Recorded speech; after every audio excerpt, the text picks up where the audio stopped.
Welcome back ناظرین.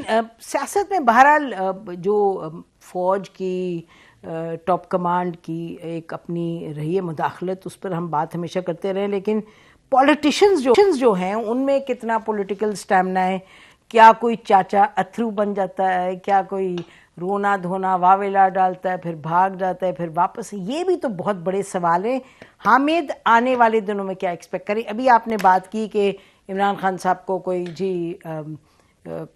بڑا مشکل وقت ہے سامنے. الیکشن کمیشن نے کہا ہے ہٹاؤ ان کو پارٹی لیڈرشپ سے، وہ کہہ رہے ہیں جی کوئی ایسا لا نہیں. دیکھیں عمران خان صاحب پہ نا بہت سے کیسز جو ہیں وہ آنے والے ہیں. دیکھیں کچھ کیسز جو ہیں اس میں تو ان کو جواب دینا چاہیے نا، جو ڈکلیئر نہیں کیا تھا گھڑی کے جو نہیں گھڑی کو چھوڑیں بھائی، وہ ریاست مدینہ کے علمبردار ہے نا، تو بار بار ایک کیس جو ہے وہ کبھی الیکشن کمیشن میں آتا ہے، کبھی وہ کورٹوں میں آتا ہے، تو پہلے تو وہ بچتے رہے ہیں اس کیس سے.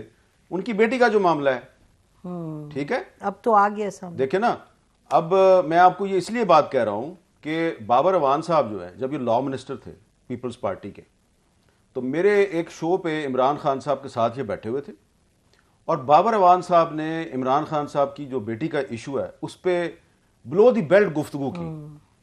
اس پروگرام کے بعد 10 سال ہو گئے ہیں اس کو، میں نے کبھی بابر اعوان کو نہیں بلایا.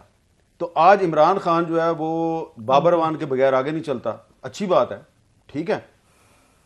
تو میں نے یہ اب ایشو اس لیے ریز کیا ہے کہ یہ عدالتوں میں آ گیا ہے، اور عمران خان صاحب سے جو ہے وہ ہم نے بھی پرائیویٹلی بڑی دفعہ کہا کہ اس معاملے کو ریزالو کرو. وہ ریزالو نہیں کر رہے.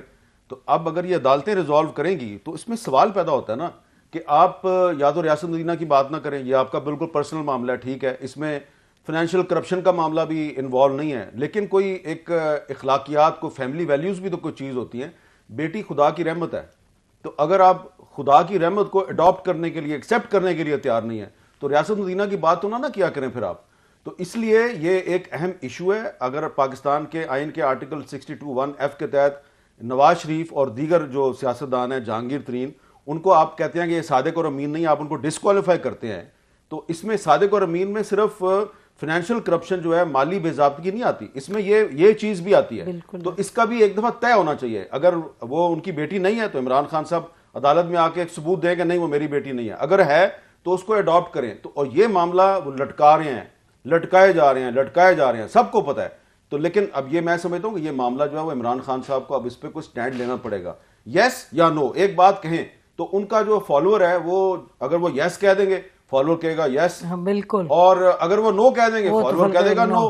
تو ایک تو یہ معاملہ بڑا امپورٹنٹ ہے یہ اخلاقی لحاظ سے، اس لیے کہ آپ ریاست مدینہ کے لمبردار ہیں، باقی کوئی ریاست مدینہ کا لمبردار نہیں ہے. دوسری بات یہ ہے کہ فورن فنڈنگ والا بھی ہے. تیسری بات یہ ہے کہ جو گھڑی والا معاملہ ہے یہ بھی ہے.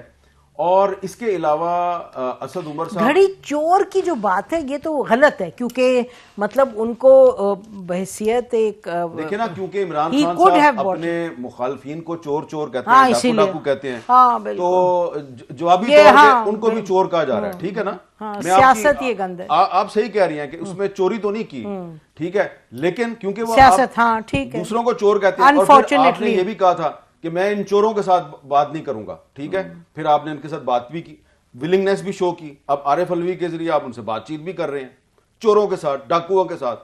اور کتنی دفعہ، کم از کم 15 دفعہ آپ نے کہا کہ چوروں ڈاکوؤں سے بات. ہمیں تو آپ کی بھی تو ملاقات ہوئی تھی. ہاں میری بھی ہوئی تھی، لیکن اس میں نے یہی دیکھا تھا کہ عمران خان صاحب جو ہیں وہ جو پبلکلی جو بات کرتے ہیں تو پرائیویٹ گیدرنگ میں یا پرائیویٹ گفتگو میں ان کا موقف کچھ اور ہوتا ہے. تو میں یہ بات اس لیے کر رہا ہوں کہ عمران خان صاحب پہ ایک مشکل وقت آنے والا ہے، وہ اس کو ریلائز نہیں کر رہے، اور دوبارہ سے ان کی پارٹی کے کچھ رہنما جو ہیں وہ ادھر ادھر دیکھ رہے ہیں، کانٹیکٹس کر رہے ہیں. اور جن لوگوں نے عمران خان کو بطور وزیر اعظم غلط مشورے دے کے ان کو لڑایا مختلف اپنے پرانے موسنوں سے، اب وہی لوگ دوبارہ جو ہیں وہ ان کے آئیز اینڈ ایئرز بنے ہوئے ہیں، تو وہ ان کو دوبارہ نقصان پہنچائیں گے. اس میں عمران خان صاحب کو احتیاط کرنی چاہیے. کرنی ہے تو کرو بھائی، نہیں کرنی تو نہ کرو. ہمیں پتہ ہے کہ اگر آپ دوبارہ وزیر اعظم بنیں گے تو دوبارہ آپ ہم پہ پابندیاں لگائیں گے، اور ہمیں یہ بھی پتہ ہے کہ اگر نواز شریف صاحب پاکستان آ گئے اور وہ وزیر اعظم بن گئے تو پھر ہمارے ساتھ وہی ہوگا جو پہلے بھی آپ کرتے رہے. لیکن کہنا میں یہ چاہتا ہوں کہ یہ جو پاکستان کی جو پولیٹیکل پارٹیز ہیں، خاص طور پہ جو 3-4 بڑی پولیٹیکل پارٹیز ہیں، یہ اپنے اندر ڈیموکریٹک کلچر پیدا کریں, ٹالرنس پیدا کریں, اور سب سے پہلے اندر پارٹی کے اندر الیکشن کروائیں. پی ٹی آئی کے اندر الیکشن فراڈ ہے, مسلم لیگ نون کے اندر الیکشن فراڈ ہے, پیپلز پارٹی کے اندر الیکشن فراڈ ہے. جماعت اسلامی میں جنون ہے, مجھے نہیں پتا کیونکہ وہ بڑا سیکرٹ ہے. اچھا مجھے نہیں پتا اس کا, ٹھیک ہے نا, اس میں وہ سیکرٹ مجھے اس کا پتا نہیں ہے زیادہ, کیونکہ وہ اتنا سیکرٹ ہے کہ کسی کو پتہ ہی نہیں ہوتا امیدوار کون ہے, ٹھیک ہے نا. نہیں پتا ہوتا. تو اس میں میری بڑی بحث ہو چکی ہے ان کے بہت سے لوگوں کے ساتھ. لیکن دیکھیں ہمیں بات صحیح کرنی چاہیے. اگر ہم کہتے ہیں کہ ایک بدترین جمہوریت بہترین آمریت سے بہتر ہے, اور ہم ہر قیمت پہ آمریت کی مخالفت کرتے ہیں, جو بھی فوجی ڈکٹیٹر آتا ہے ہم اس کے سامنے کھڑے ہو جاتے ہیں, سیکورٹی ایجنسیز سیاست میں مداخلت کرتی ہیں ہم اس کی مخالفت کرتے ہیں, ہمیں ہر طرح کی مشکلات کا سامنا کرنا پڑتا ہے, تو پھر یہ بھی ہمارا رائٹ ہے نا, بالکل کہ ذمہ داری ہے ہمیں, ہماری ذمہ داری ہے کہ ہم پولیٹیکل پارٹی سے کہیں کہ اپنے اندر آپ جینون الیکشن کروائیں. 20 سال سے کہہ رہے ہیں. ہاں, اب آپ اپنے اندر جینون الیکشن نہیں کرواتے, لوئر کلاس اور مڈل کلاس کے لوگوں کو آپ آگے نہیں آنے دیتے. آپ پیپلز پارٹی جو ہے وہ 3-4 جو مڈل کلاس کے لوگ ہیں ان کو سینیٹر بنا دیتی ہے, لیکن جب بھی کہیں پہ تبدیلی لانی ہوتی ہے تو اس کے بعد اگر ایم پی اے ہے تو اس کو بھی خریدنے کی باتیں جو ہیں وہ پیپلز پارٹی کی طرف جاتی ہیں, ایم این اے ہے تو اس کو بھی خریدنے کی باتیں پیپلز پارٹی کی طرف جاتی ہیں, سینٹ کا الیکشن آئے تو وہ بھی ساری باتیں پیپلز پارٹی کی طرف جاتی ہیں.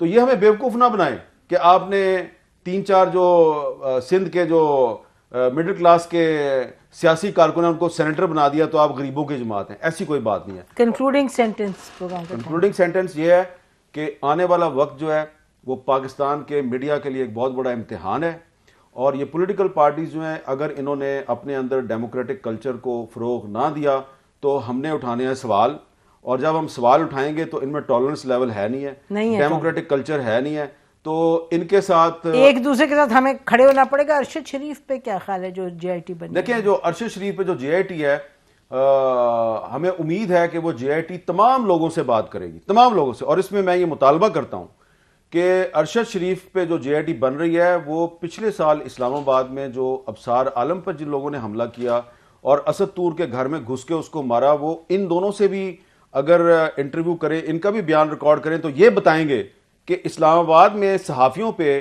مقدمات کون قائم کرواتا ہے اور اسلام آباد میں صحافیوں کو تھریٹ کون کرتا ہے. تو جے آئی ٹی کو ذرا پتہ چلے گا کہ کون لوگ ہیں, کیونکہ ابھی تک جن لوگوں کے نام سامنے آئے ہیں اس میں کچھ اہم لوگ جو ہیں ان کے نام مسنگ ہے, جو کہ میرے خیال سے اصل لوگ ہیں. تو ان تک اگر آپ نے پہنچنا ہے تو ابصار عالم اور اسد طور کی سٹیٹمنٹ بھی لیں, ان کو بھی لیں. بہت شکریہ حامد پروگرام میں آنے کا. ناظرین اسی کا پروگرام ختم کرتے ہیں. خدا حافظ. پاکستان زندہ باد.